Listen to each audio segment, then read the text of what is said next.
Good morning class 6 class 9 Hindi छिटी जाबिर हुसैन जाबिर हुसैन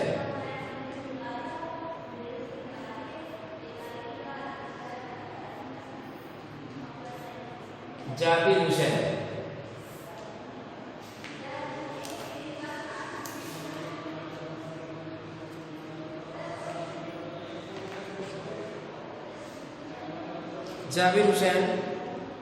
जाबिर हुसैन का जन्म सन 1945 में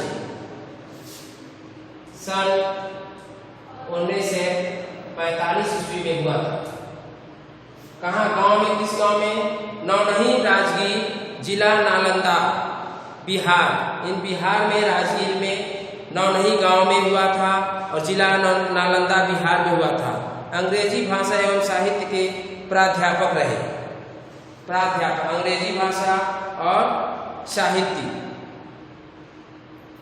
सक्रिय राजनीति में भाग लेते हुए 1977 में मुंगेर से बिहार विधानसभा के सदस्य निर्वाचित हुए और मंत्री बने। जाबिर हुसैन मंत्री तक बने। 1995 में बिहार विधान परिषद के सभापति हैं।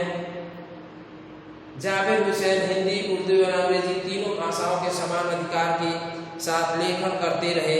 उनकी हिंदी रचनाओं में जो आगे हैं: डोला बीबी, का मजाक। इनकी रचनाएं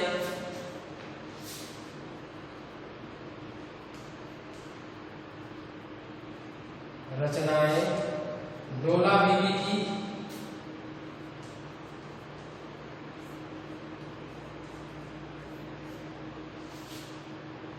का मजाक,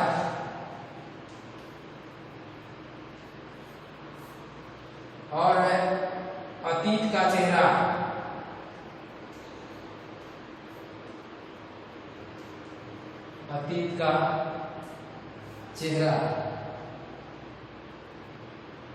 लोगा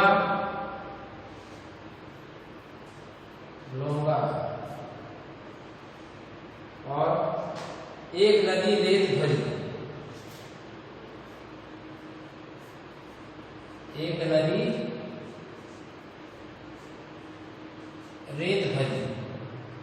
ये उनकी रचनाएं हैं। अपने लंबे राजनीतिक सामाजिक जीवन के अनुभवों से उपस्थित आम आदमी के संघर्षों को उन्होंने अपने साहित्यिक के में प्रकट किया है।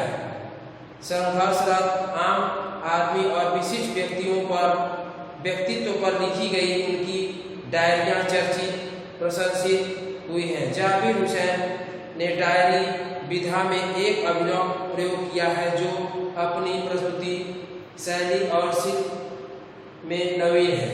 प्रस्तुत पाठ 1987 में प्रसिद्ध पक्षी विज्ञानी सालिम अली की मृत्यु के तुरंत बाद डायरी शैली में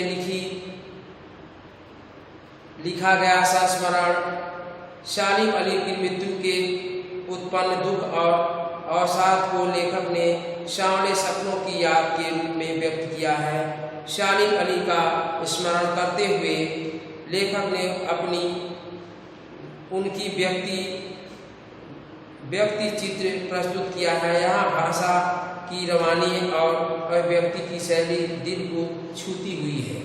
उनके ये है सांवले सपनों की याद, सांवले सपनों की याद।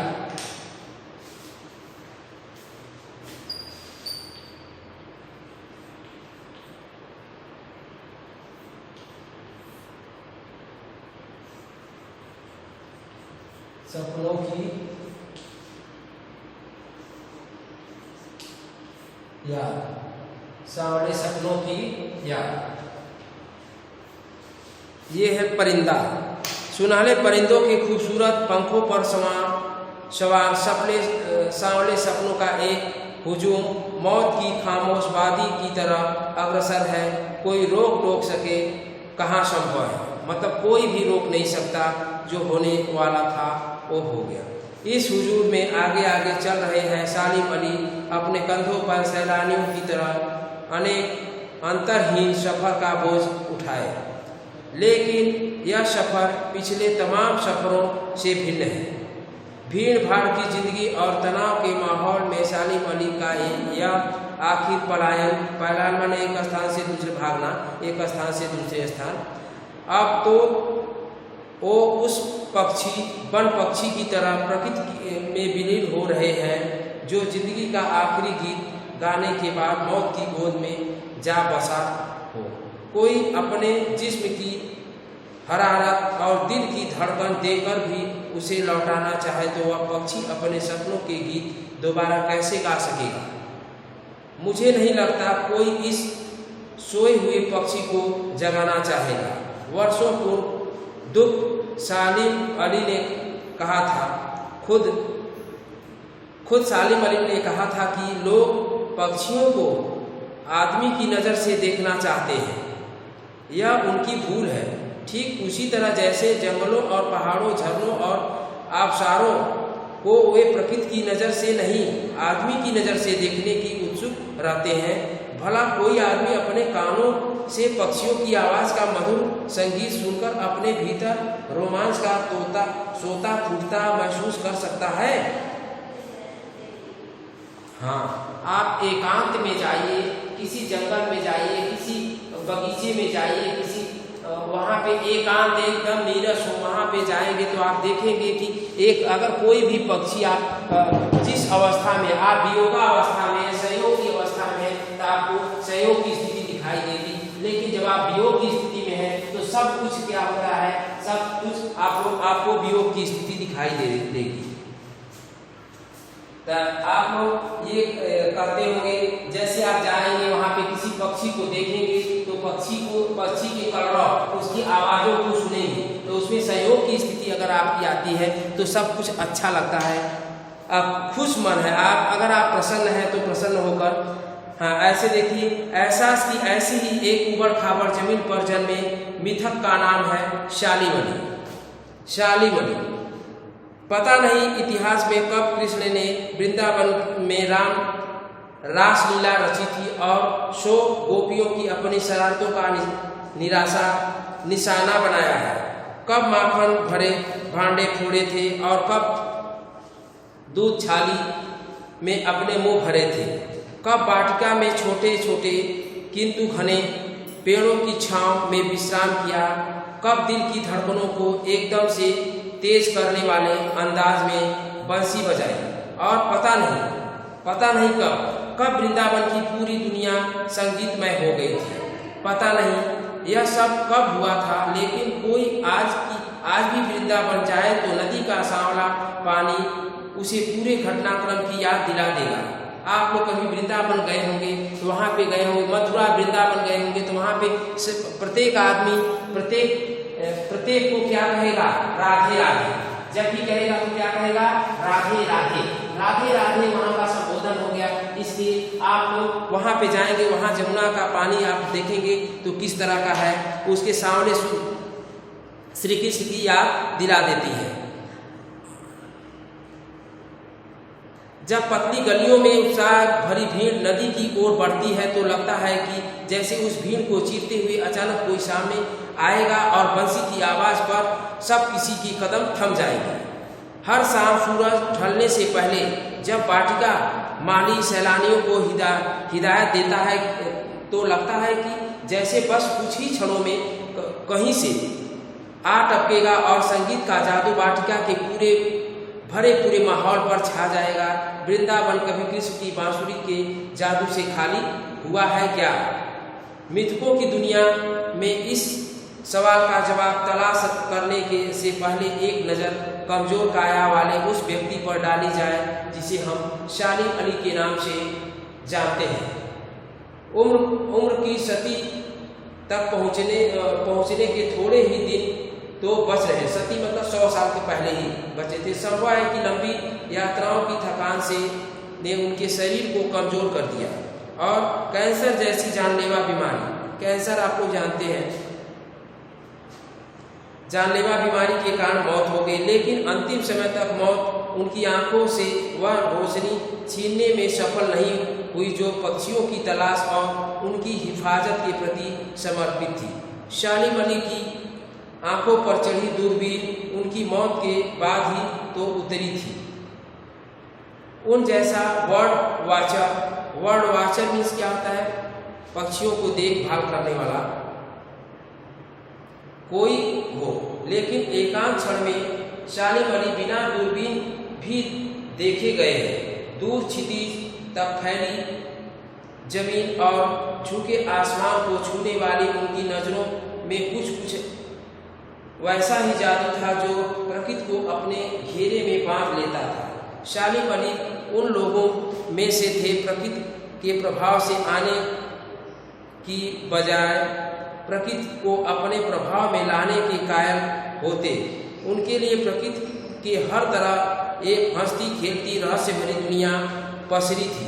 यह दुनिया उन्होंने बड़ी मेहनत से अपने लिए गढ़ी थी, इसलिए उनके गढ़ने में उनकी जीवन साथी तहमीना ने काफ़ी मदद पहुंचाई थी। तहमीना स्कूल के दिनों में उनकी सहपाठी रहा करती थी। तहमीना कौन थी? उनके साथ पढ़ने वाली एक लड़की का नाम है जिसका नाम तहमीना था। अपने लंबे रोमांचकारी जीवन में ढेर सारे अनुभवों के मालिक सालिम अली एक दिन केरल की साइलेंट वैली को रेगिस्तानी हवा के झोंकों से बचाने का और अनुरोध लेकर चौधरी चरण सिंह से मिले थे। वे प्रधानमंत्री थे। चौधरी चरण साहब गांव की मिट्टी पर पड़ने वाली पानी की पहली बूंद का असर जानने वाले नेता थे। मतलब वो चौधरी चरण सिंह एक किसान थे और किसान की दुख को समझने वाले थे, इसलिए उनके पास उन्होंने पहुंचे और क्या किए, पर्यावरण के संभावित खतरों का जो चित्र सालिम अली ने अपने सामने रखा उनकी आंखें नम कर दी थी। सालिम अली नहीं है, चौधरी साहब भी नहीं है। कौन बचा है जो अब सोधी माटी पर उगी फसलों के बीच एक नए भारत की नींव रखने का संकल्प लेगा? कौन बचा है जो अब हिमालय और लद्दाख की बर्फीली जमीनों पर जीने वाले पक्षियों की वकालत करेगा? सालिम अली ने अपनी आत्मकथा का नाम रखा था fall of A sparrow. Fall of A sparrow. मुझे याद आ गया D.H. लॉरेंस की मौत के बाद लोगों ने उनकी पत्नी फ्रीडा लॉरेंस से अनुरोध किया कि वह अपने पति के बारे में कुछ लिखे। फ्रीडा चाहती थी कि ढेर सारी बातें लॉरेंस के बारे में लिख सकती थी, लेकिन उसने कहा कि मेरे लिए लॉरेंस के बारे में कुछ लिखना असंभव सा है। मुझे महसूस होता है कि मेरी छत पर बैठने वाली गौरैया लॉरेंस के बारे में ढेर सारी बातें जानती हैं, मुझसे भी ज़्यादा जानती है। वो सचमुच इतना खुला और सादा दिल आदमी था। मुमकिन है कि लॉरेंस मेरी रंगों में, मेरी हड्डियों में समाया हो, लेकिन मेरे लिए कितना कठिन है उनके बारे में अपने अनुभव को शब्दों का जामा पहनाना। मुझे यकीन है मेरी छत पर बैठी गौरैया उनके बारे में और हम दोनों के ही बारे में मुझसे ज़्यादा जानकारी रखती है। जटिल प्राणियों के लिए सालिम अली हमेशा एक पहेली बने रहेंगे। बचपन के दिनों में उनकी एयर गन से घायल होकर गिरने वाली नीले कंठ की वह गौरैया सारी जिंदगी उनके खोज के नए रास्तों की तरफ ले जाती रही। जिंदगी की ऊंचाइयों में उनका विश्वास एक क्षण के लिए भी डिगा नहीं। वो लॉरेंस की तरह नैसर्गिक जिंदगी का प्रतिरूप बन गए थे। सालिम अली प्रकृति की दुनिया में एक टापू बनने की बजाय अथाह सागर बनकर उभरे थे। जो लोग उनके भ्रमणशील स्वभाव और उनकी यायावरी के से परिचित हैं, उन्हें महसूस होता है कि वो आज भी पक्षियों के सुराग में ही निकले हैं और बस अभी गले में लंबी दूरबीन लटकाए अपने खोजबीन नतीजों के साथ लौट आएंगे। जब तक वो नहीं लौटेंगे क्या उन्हें गया हुआ मान लिया जाए? मेरी आंखें नम हैं, सालिम अली तुम लौटोगे ना। थैंक यू, धन्यवाद। किस घटना से सालिम अली के जीवन की दशा को बदल दिया और उन्हें पक्षी प्रेमी बना दिया?